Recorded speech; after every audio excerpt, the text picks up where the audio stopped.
People always tell me they want a nice clean windshield to see out of. Well, I don't think it gets much cleaner than this.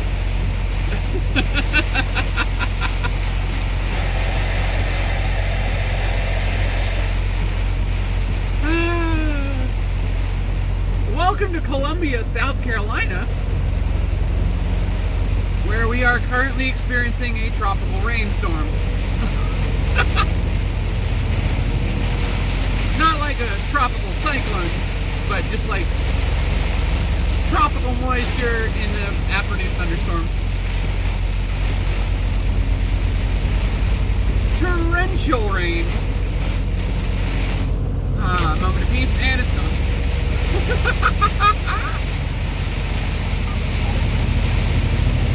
Oh wow, alright.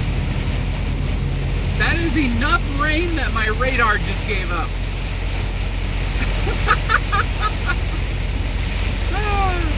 That hasn't happened before.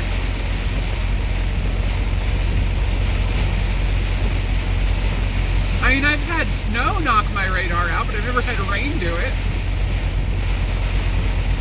That's impressive. I can still see the car in front of me, so we're good. Just kind of opening up. No, this is fine. I like this. The faster we go, the sooner we get out of here. As long as I can see what's going on in front of me, at least. I see brake lights. I kind of miss my radar now suddenly. I was really kind of leaning on that a bit. Because it can see through the rain better than I can. Oh, yes. Alright, so we are on our way down to Jacksonville, Florida.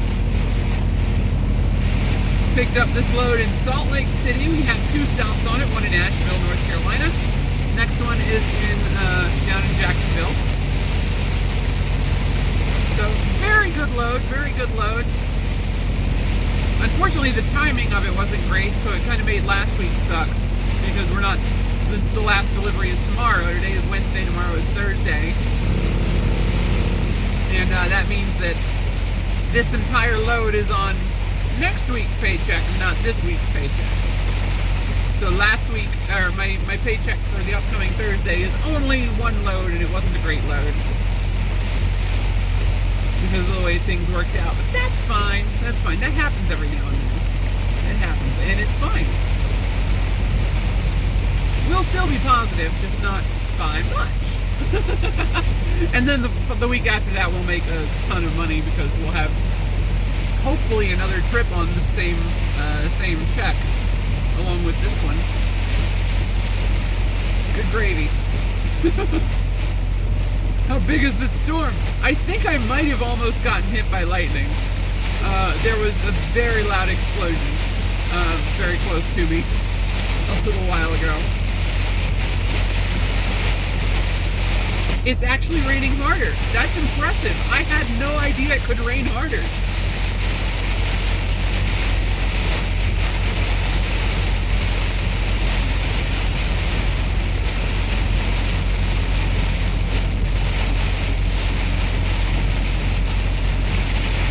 I can't believe there's people out here driving without their lights on.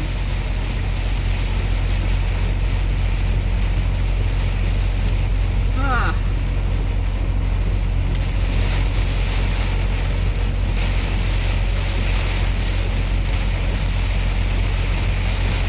So yeah, no, odds are we're going to get another load in before next Tuesday. Not now, buddy. I am relieved to see that Apophis can indeed see the lines on the road through the rain. So we should be able to get another load in this week, assuming I'm not late for this one because of all this rain. We are on a little bit of a tight schedule today, just because my ideal stopping point is the way station at the Florida state line on I-95. But we've only got like a couple minutes of wiggle room to get there before I need to stop and do an 8-hour break. We're chaining 8-2s again. I don't know if I mentioned that. Suddenly the hazard lights come on. Where are your hazard hazard lights on. Are you trying to tell me we're going slow? Because we've been going slow for like 20 minutes now. This is not a new development.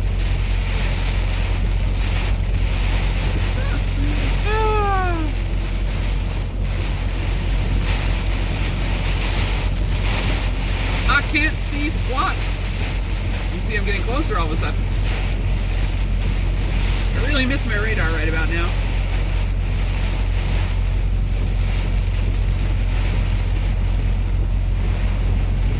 You must be going slightly downhill.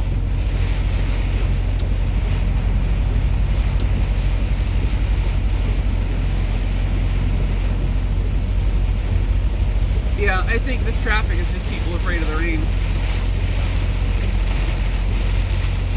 I think that's all it is at this point.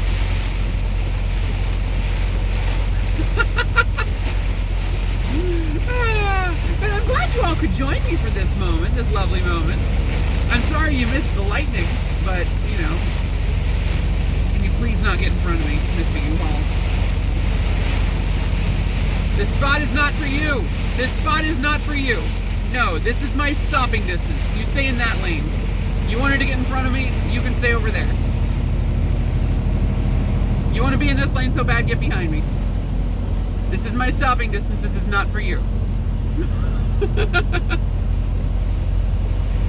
Some leaves blowing off the trees, that's exciting.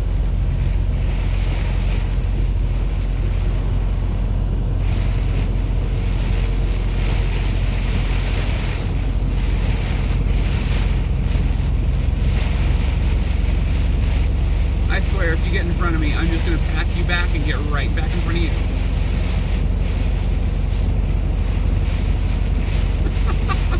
No, you're just having trouble keeping centered. Okay, I don't think you're angling to come over here. You just happen to turn on your hazard lights right then. Hey, I think it's over. Huzzah! Look at that. Sunlight. That was exciting. That was exciting. I'm really sorry you guys missed the lightning. I'll check my dashboard footage, my dash cam, and see if it got it. But I don't think it happened in front of my truck. I think it was somewhere off to the left. It'll at least have the sound, hopefully. The sound of a lightning bolt hitting very, very close. So that could be fun. I'll upload those if it's anything interesting. It'll have a bit of podcast layered over it, though. So, it won't be a monetized video, clearly. But, yeah. So, we had a pretty fun adventure at the first receiver this morning. Can I have my radar back now? We're out of the rain, pretty much. No? Alright. We had kind of a fun adventure at my first receiver this morning. They got us unloaded super quick. They only had about 2/3 of the truck was theirs.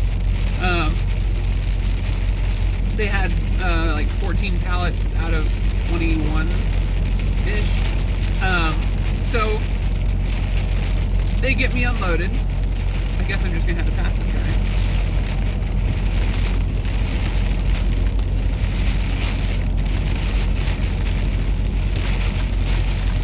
May I? May I cut in? Oh, thank you! Lovely person.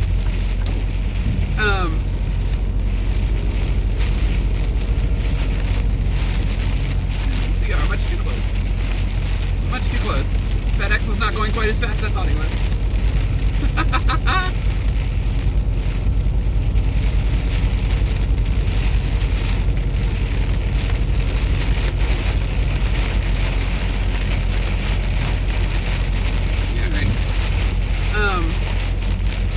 But yeah, so they unloaded us really quick, actually, and gave me permission to leave, gave me my bills back, everything signed for, accurate count, and I didn't think anything of it. I left the customer. It was about a mile down the road. The lumber company said, "Oh, we've got 15 cases that are supposed to be on your trailer that go to your other customer." I'm like, why were those not already in the trailer? What is the logic here? And apparently the issue was the shipper had put a single pallet on the back of the trailer that belonged to the last stop. just because it was only like half of a pallet of stuff. So they probably thought they were doing me a favor on weight, so they stuck it on the back. Yeah, I'd like my cruise control, please. It's not raining that bad now. So they probably thought they were doing me a favor with the weight by sticking a lightweight pallet on the back, and they'd stuck a note to it saying, this belongs to the second stop, do not... the note was addressed to me as the driver, but it's obviously for whoever unloads it. Like, this pallet is meant for the second stop, do not remove. And they forgot to put it back on. That's all it was. No big deal. No big deal. I'm really surprised we're not catching up with this next truck in front of me faster, because he was only doing like 53 when we went into that rainstorm before the rain even started. Like, there was a backup. The backup was further out than the rainstorm itself. So that was fun. I got in the left lane to pass this dude, and then the left two lanes kind of came to a grinding halt. Like, well, that's not ideal. That's not ideal. Hey, I got my radar back. Excellent. Oh, that was a fun new adventure. I've never seen rain so hard my radar gave up. That was entirely new. My rain is like, I just cannot see through all this water. Of course, I couldn't either, so I'm not too surprised. Not too surprised. Yeah, so we had to go back to the customer. They put the 15 boxes back on my truck, and I had to do a new seal. So that's annoying because the shipper gave me 2 seals. One for the first stop, one for the second stop. When I left the first stop, I put the new seal on, like you do, and then I had to break it to get the other cases put back on the trailer when I came back. So I've got a prime seal on there now, which not ideal, but documented heavily.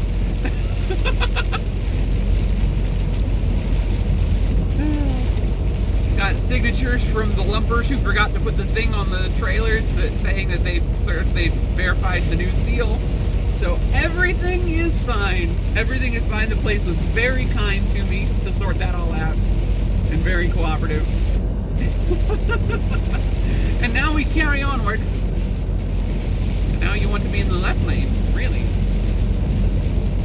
Oh, you changed your mind, I guess. Oh, you're not the truck that I was stuck behind earlier. You're stuck behind the truck I was stuck behind earlier.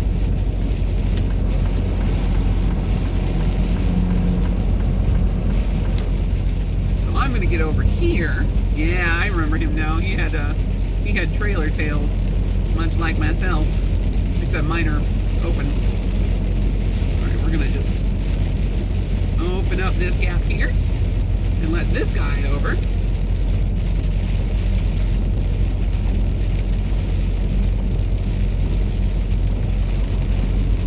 Yeah, there we go. Come on. Alright. I've so been the person stuck in that position that can't get over. I've been that many times. Oh, it's a Pepsi truck. I didn't know Pepsi had trailer tails. That's neat. That's neat.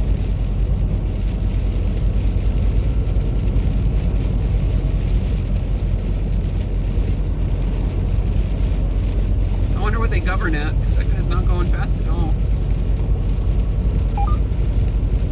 And more steam. Am I going to be able to pass this dude? Or do I have to get behind him? I think I can pass him.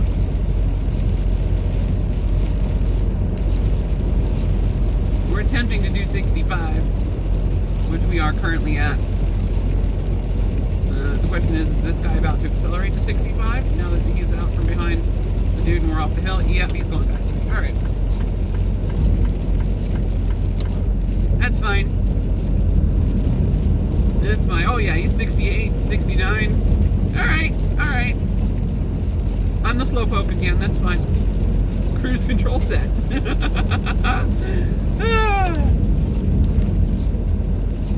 I'm okay with that outcome. So yeah, new seal, heading for the next customer. We're gonna try and sleep in a way station tonight because I find that to be extremely reliable parking. even though it's going to be near a pretty big city. It's a very large way station at it's a state line way station, and those don't ever fill up because people don't want to go into them because people are paranoid about parking at way stations. But I'm not, so we're going to do it. And unlike North Carolina way stations, Florida way stations, and Georgia way stations all have lots and lots of parking around the back. They're very reliable places to hang out. Aside from, there's one between the Alabama state line and Atlanta. That one's pretty much always full at night, so that one's not super reliable. But like the ones on I-75 or the ones on 95, all empty all night. Super reliable parking. But yeah, we've got a delivery like first thing in the morning, so we get to stop, sleep, and wake up early and go driving again. Because we're gonna have to hit the sack with enough. We're gonna have to hit the sack and save a little bit of time for tomorrow to get to our customer. We will get a tiny amount of time back. Basically, the amount of time that it took me to get to my. We'll get the amount of time it took me to get to my shipper this morning, plus 2 hours on my 14, and whatever's left on my 11 when I finish this shift. So it's a little bit complicated, the math this time, because we did an 8 last night and then a 2 this morning at the customer, and now we're going to do another 8 tonight. So it counts as a 30-minute break, so it resets my 8-hour clock. Which is the meal break clock that starts ticking when you start working, and then every 8 hours at least you must stop working to take a 30-minute break, or else you can no longer drive. Then there's an 11-hour drive clock. That's you have 11 hours each day to drive. That resets when you do a 10-hour break. In an 8-2 split, we will be getting back whatever amount of time we have on our 11-hour clock when we stop tonight. Which we will be stopping basically at the end of our 14-hour clock tonight. So we will still have some time left on our 11, just because we spent extra time at the first receiver. We will have time left on our 11, so we'll get that back, plus any time that we used before our 2-hour break this morning, added to that 11 that we had, whatever's left of the 11 when we stop tonight. So once we do an 8-hour break, we have that. And then the 14-hour clock, that will, on an 8-2 split, normally you'd do a 10-hour break, that would reset the 11 and the 14. But this one, we will only be getting back the hours. Basically, it will be the 2-hour break plus the drive time and pre-trip time used before that 2-hour break is what we will get back in the morning. So we will have spent all of the time between this morning's customer and when I park tonight, which is not a ton. It's going to be basically just whatever drive time I burned plus an hour for lunch, and the whole shenanigans with the shipper, or with the first receiver, where I had to go back. That cost me like 45 minutes. So we'll get a good chunk of a day in order to get to my next customer in the morning. And then I do a 2-hour break there tomorrow, hopefully. We'll see. I'll do a 2-hour break somewhere tomorrow, and then we'll have the whole rest of the day in order to drive, starting from whenever I wake up. Trust me, it works. 8-2 splits are complicated, but once you figure them out, it makes sense. It's just confusing. It's just confusing, because a lot of people, the problem with 8-2 splits is why they're extremely confusing to most people is most people think of their day as being a 14-hour chunk of time, and then their 10-hour break, and that's a 24-hour day. Their day is the 14 hours they spend on duty and the 10 hours they spend off duty. And really, the clocks are just countdowns, and you've got lots of different tools to add time to the different clocks. And you can't necessarily, like, if you don't necessarily think of it as 14 hours, 10 hours, 14 hours, 10 hours, you can be a lot more flexible with your clock. It just requires changing your sleep times a lot. requires changing your sleep times a lot, and it can be fairly confusing, because like the actions you have to take to reset each of your 4 clocks, the 8-hour meal break clock, the 11-hour drive clock, the 14-hour workday clock, and the 70-hour weekly clock, the actions you have to take to reset all of those are all completely different, and they react to 8-2 splits differently. So it's amusing. It's interesting. I mean, technically the 14 and the 11 react to 8-2 splits the same, but the one of them counts the 2-hour break and one of them doesn't, because obviously the drive clock doesn't count the 2-hour break because you weren't driving. And it also depends what order you do them in, I guess. Logic. Alright, I'm done. I've rambled enough. Thank you guys so much for watching and for joining me in that lovely rainstorm that we just drove through. I'll see you in the next video. My name's Eliodare. You can come find me on the internet. I am at Eliodare on Twitter, Xbox Live, Steam, as well as Nintendo Switch is a great place to pop in and say hello. But of course, Twitter is the best place to get a hold of me. Come say hi on the Twitters, at Eliodare, no apostrophe in the username. Thank you guys so much for watching. Try not to look like robots, and have a great day. Unless robots are your thing. If you want to look like a robot, I mean, go ahead. I might block you on Twitter, just out of fear.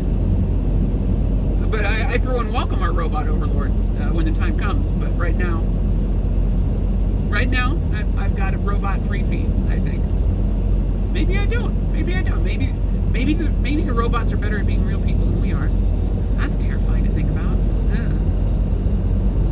Have a great day.